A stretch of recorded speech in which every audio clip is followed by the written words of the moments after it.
Well, Greta, decided to do another video and help you out a little bit more. And what we're going to talk about today is the cost. They say too expensive to switch to alternative energy. Well, this machine I put together that works off of this guy. And cloudy out. It cost $4,000 last year and about 100 hours of my time. That's relatively cheap.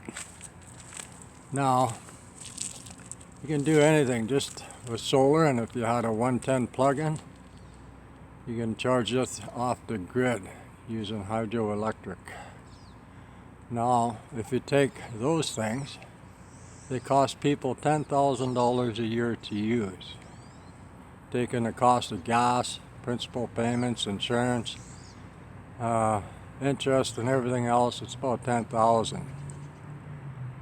So if you take on $10,000 a year, and a person makes $15 an hour clear, or as a wage, take off 30%, and they're left with $10 an hour.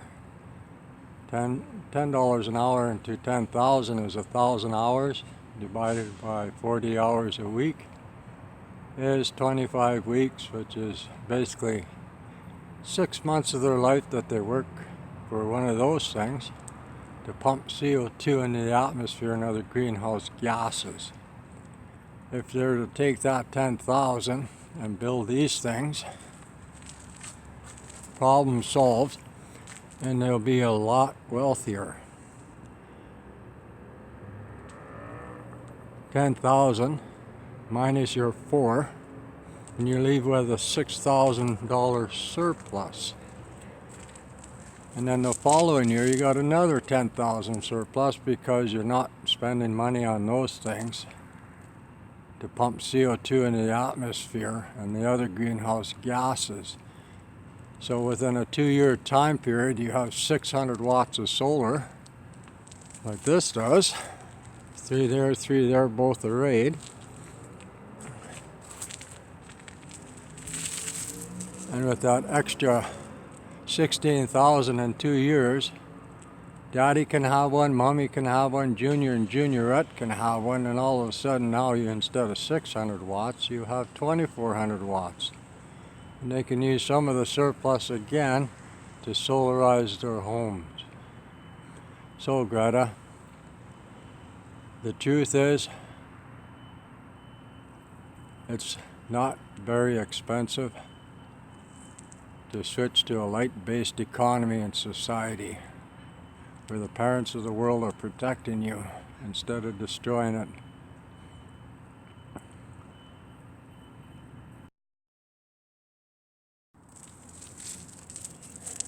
Well, I'll do a little continuation of the cost. Now with these systems here, or these devices, as you can see that plug-in system? Now, say these parking lots were set up where once your batteries are charged, you can unplug those and plug them into a receptacle that runs down, and you have underground tanks, and they split water into hydrogen and oxygen. They dump the oxygen into the atmosphere, and then when you need the hydrogen stored energy, or whether recharging these on cloudy days or bottling them for barbecues instead of propane,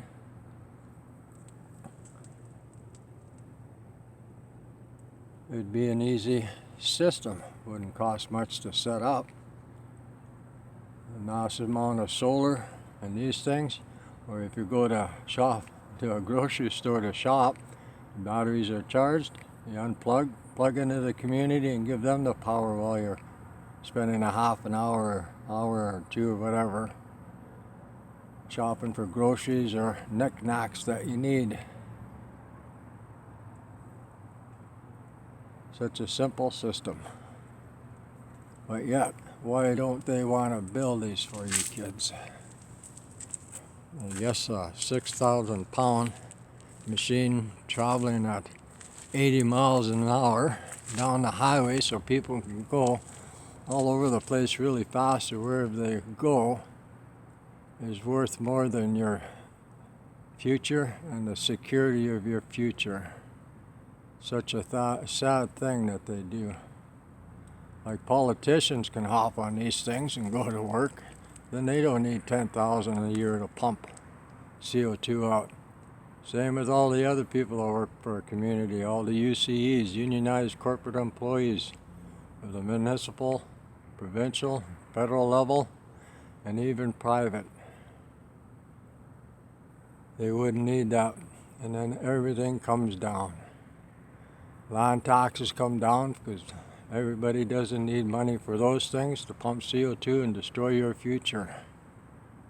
They could be riding around on different varieties of these things.